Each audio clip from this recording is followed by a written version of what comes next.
Dan berbeda dari pendahulunya, yaitu Samsung A51, maka di generasi selanjutnya Samsung mengeluarkan produk baru, yaitu Samsung A52, dengan peningkatan di beberapa sektor tentunya. Bagi yang penasaran, silahkan ikuti video ini sampai selesai.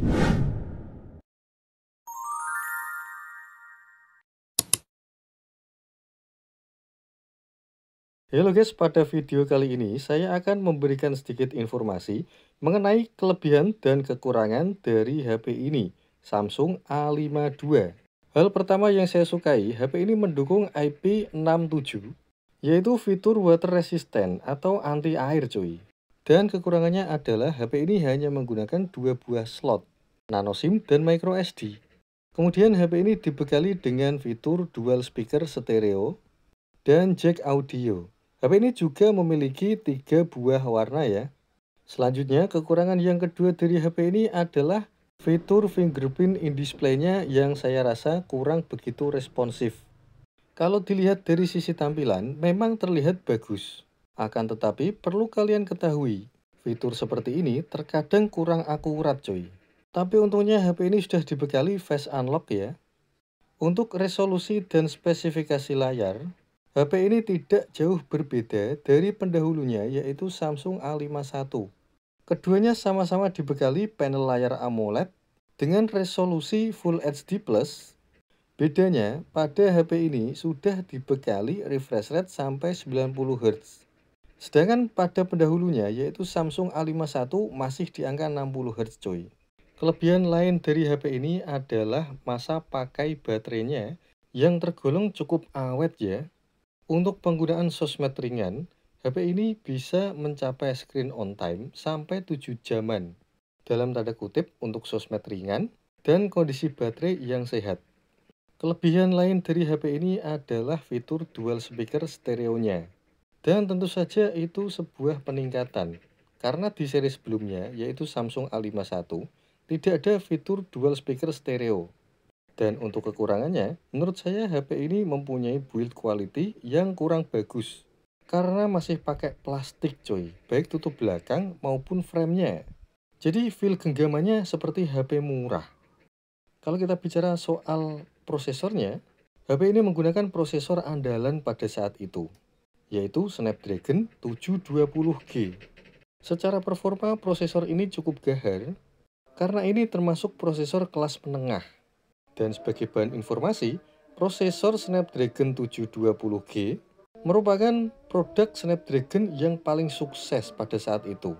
Bagaimana tidak, hampir semua HP di kelas menengah menggunakan prosesor ini coy. Bahkan pabrikan Oppo menggunakan prosesor ini di 3 generasi HP-nya secara berturut-turut.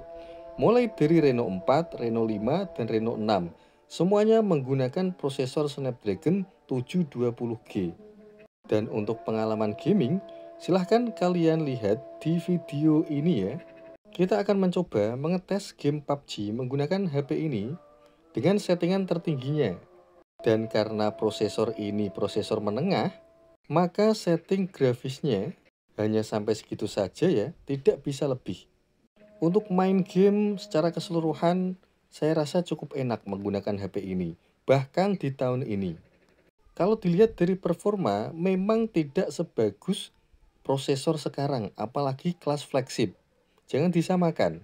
Akan tetapi soal suhu, saya bisa memastikan bahwa chipset ini termasuk chipset yang suhunya relatif adem teman-teman. Dan seperti yang saya sampaikan tadi, kelemahan dari prosesor ini adalah setting grafisnya. Hanya support di 60 fps ya, tidak bisa 90 fps. Jadi tidak bisa dikatakan gahar. Tapi gimana ya, memang prosesor jadul sih. Ya not bad lah. Yang penting bisa mabar ya kan, dan tidak terlalu nge-lag.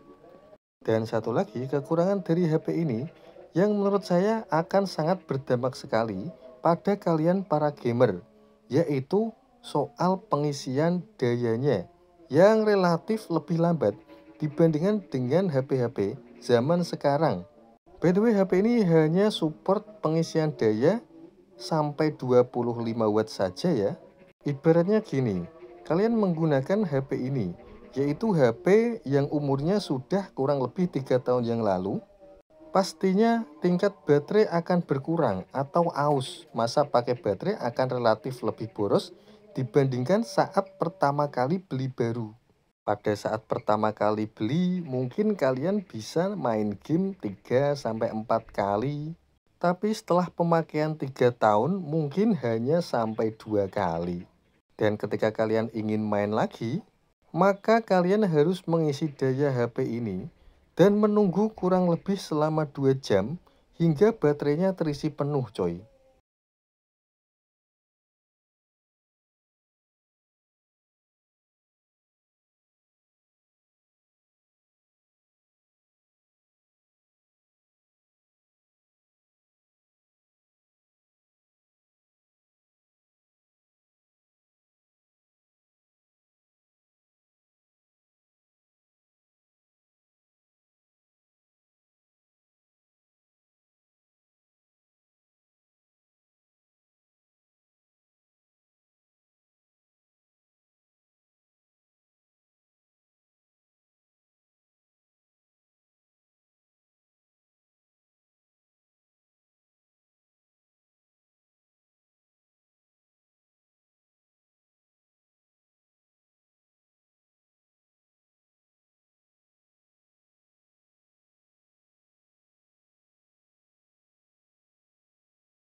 Oke, sekarang kita akan membahas soal kameranya.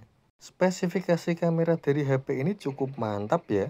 Untuk kamera utama dibekali resolusi sebesar 64 megapiksel dengan teknologi Optical Image Stabilizer yang memungkinkan hasil dan kualitas kamera yang dihasilkan menjadi jauh lebih bagus ya.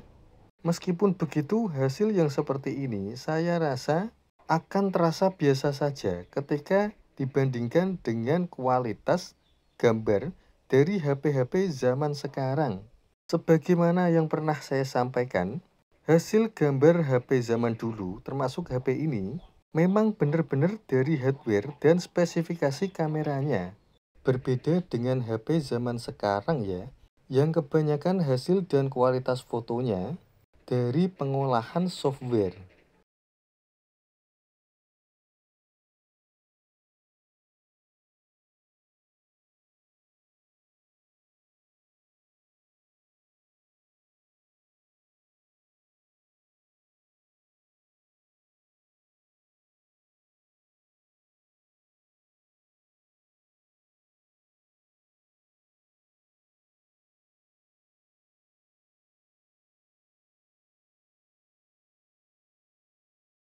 Satu hal yang menurut saya menarik adalah kualitas dan gambar hasil lensa ultrawide lebih bagus dibandingkan dengan lensa normal. Padahal untuk lensa ultrawide, resolusinya hanya sebesar 12 megapiksel saja loh. Tapi gambar yang dihasilkan cukup bagus. Warnanya jadi lebih ditingkatkan, tidak pucat, dan mantap lah pokoknya. Kelemahannya adalah untuk kualitas hasil foto low light, saya rasa kurang begitu bagus. Gambar yang dihasilkan kurang tajam, dan ada banyak sekali flare ketika kita mengambil objek yang ada lampunya coy. Mungkin HP ini dibekali dengan fitur khusus mode low light ya, yaitu night mode atau mode malam. Tapi setelah saya coba, Saya rasa hasilnya tidak jauh beda. Gambarnya hanya sedikit dibuat lebih terang. Dan seperti biasa, kualitas gambarnya kurang detail ya, dan kurang tajam. Tapi ya lebih mending lah daripada mode normal ya. Tetap ada peningkatan meskipun sedikit. Sebagai bahan informasi, HP ini mendukung resolusi sampai 4K dan kekurangannya, HP ini hanya mentok di 30 fps untuk resolusi 4K.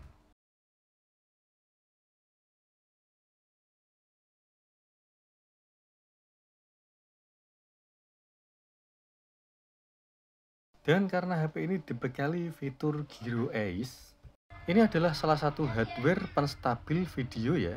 Jadi untuk kualitas video yang dihasilkan dari HP ini sangat stabil meskipun di mode ultrawide. By the way, untuk mode ultrawide-nya juga mendukung resolusi 4K 30 fps ya. Sayangnya fitur stabilisasi ini tidak akan aktif ketika kalian men-set di mode 60 fps. Sebenarnya Gyro Ace akan aktif secara otomatis ketika kita merekam video ya. Tapi di HP ini ada fitur stabilisasi dari hardware juga. Jadi ketika mengaktifkan fitur tersebut, maka gambar yang dihasilkan akan semakin lebih halus dan lebih stabil cuy. Dan itu tadi adalah sedikit informasi terkait kelebihan dan kekurangan dari HP ini. Gimana teman-teman? Kira-kira worth gak untuk dibeli di tahun ini? Mengingat harga HP ini sudah turun cukup jauh. Untuk saat ini hanya dijual seharga 2 jutaan loh.